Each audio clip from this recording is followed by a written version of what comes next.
No, it was good to see, guys get some time together. Luka getting some minutes. I was really happy and very impressed with what I saw with Marcus Smart, a guy that we know that's going to be a big part of the leadership, and unfortunately just couldn't pull it off at the end. Silly fouls, or a foul that shouldn't have been called, I don't think, but I'm glad there's no overtime. I'm glad there's no overtime, Rob. There was a small chance. Yeah, it was a small chance, but I was very impressed with 3 quarters. Mm-hmm. You think about the way they played, getting ready for the upcoming season. You got a really good team coming in here on the start of the season, so I like the way they played. There's a little things that need to fine tune. I think Ayton needs to get used to Luka. Luka needs to get used to Ayton. But everything else, Austin Reeves looked great. Gabe Vincent looked awesome. So, and Vando seems like he's moving very well. There's a lot of little things that you had to look at, a lot of nuances that you want to make sure that they're doing good. So it was a good way to go out.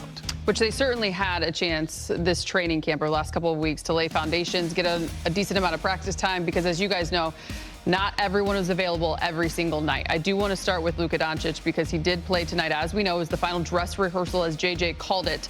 We saw much of what we would see come Tuesday night until midway through that fourth quarter. It was led by Luka. The other night, he had 25 in 22 minutes, or 22, in 25 minutes, something along those lines. Tonight, he finished with 31 in 33 minutes. He was 50% from the field, 6 of 11, did it in a variety of ways. From 3, big game, he went 9 of 12 from the free throw line, 9 assists, 5 rebounds. He had a steal, he had a block.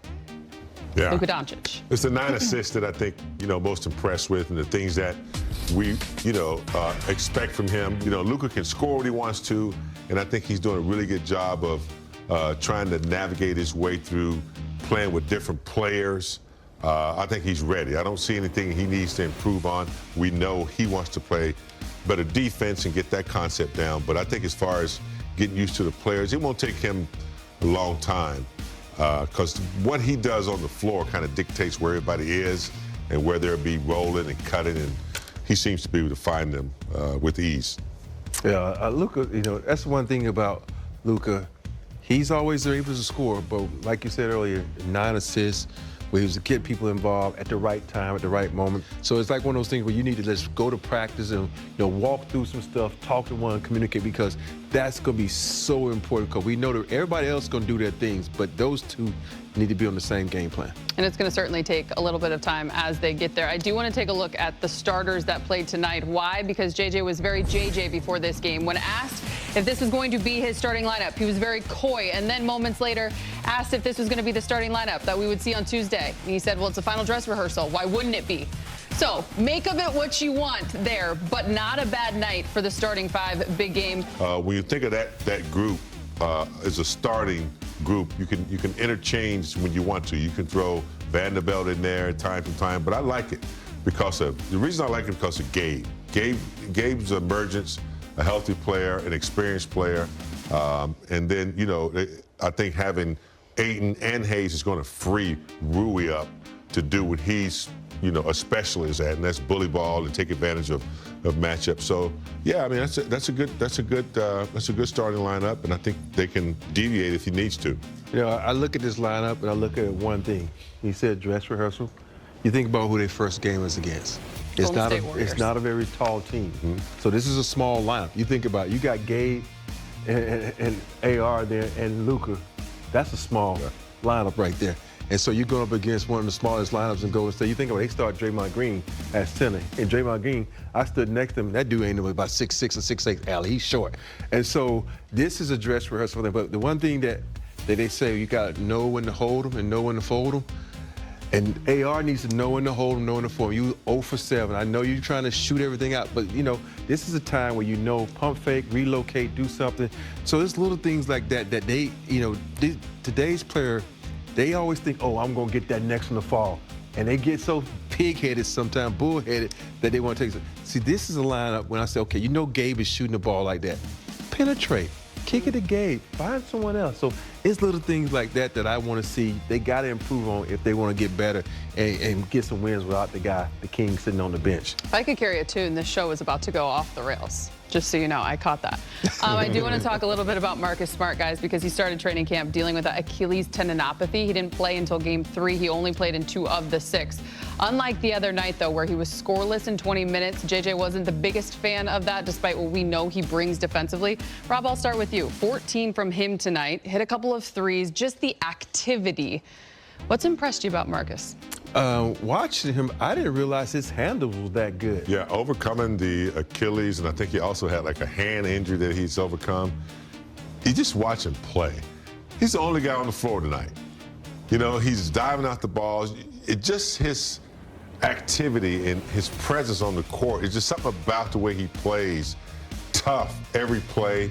Defensively, he's always talking, you know, elaborate to other guys what to do. So I just love his activity. You just feel it. He's physical, and like you say, he's knocking down shots. If he's scoring, he scores off the defense, but he's knocked down the 3, and I saw him pull up and hit like a nice little 15-footer off the dribble.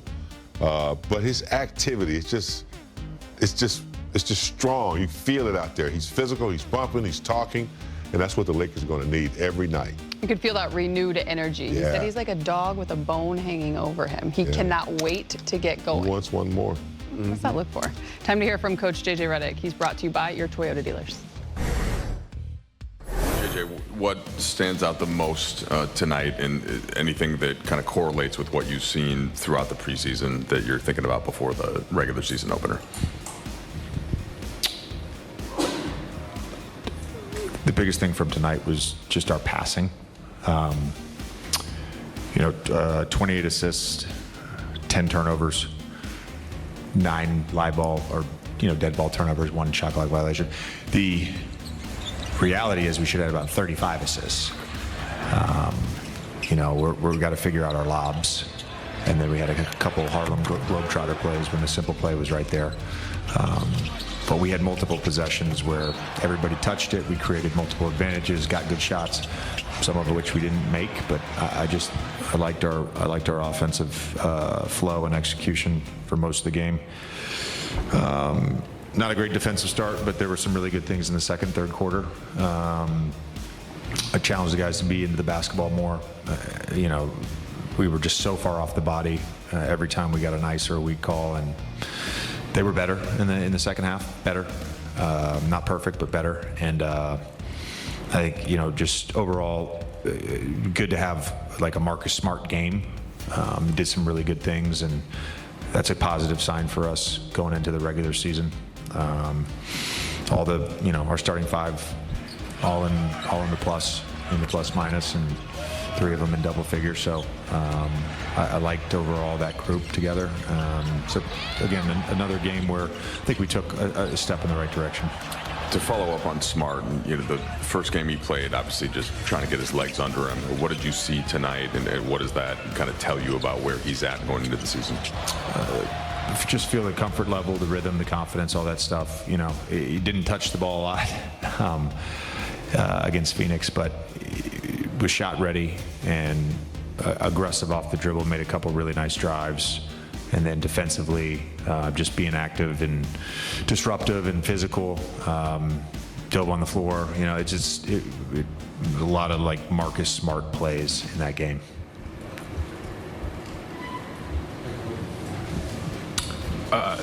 You mentioned, I think Mike, during halftime, you guys would have had 72 points if you guys were able to connect with your lobs. You mentioned lobs in your opening comments. Just what goes into having, good or proper lob synergy? Concentration plus control.